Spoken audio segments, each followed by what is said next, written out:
ঈদে মুক্তি পাওয়া তাণ্ডব সিনেমাটি কেবল সফলই হয়নি, বরং শাকিব খান যে পরিশ্রম ও ত্যাগের সঙ্গে এটির জন্য কাজ করেছেন সেই গল্পই এখন আলোচনায়। সম্প্রতি পরিচালক রায়হান রাফি একটি সাক্ষাৎকারে জানান, তাণ্ডব সিনেমার শুটিং ও ডাবিংয়ের সময় শাকিব খান ঠান্ডা জ্বরে ভুগছিলেন, কিন্তু একটিবারও কাজ থেকে বিরতি নেননি। রাফির কথায়, ডাবিং করার সময়ও কর্কশ কণ্ঠে কথা বলছিলেন, তবে অসুস্থ থাকার কথা কাউকে বলেননি তিনি। বললে আমি কাজ বন্ধ করে দিতাম। শাকিব প্রসঙ্গে রাফি আরও বলেন, একটি মানুষ যিনি এত বড় একজন স্টার, তার কিসের অভাব? তার কিছুরই অভাব নেই। তিনি জান দিয়ে দিচ্ছেন কাজের জন্য।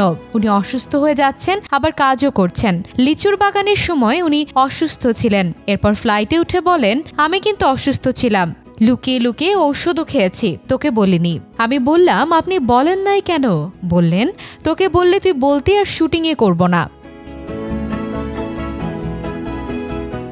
দর্শকরা বলছেন, এই ত্যাগ আর নিষ্ঠার জন্যই তাণ্ডবীদের অন্যতম সফল ও আলোচিত সিনেমা হিসেবে নিজেকে প্রতিষ্ঠিত করেছে।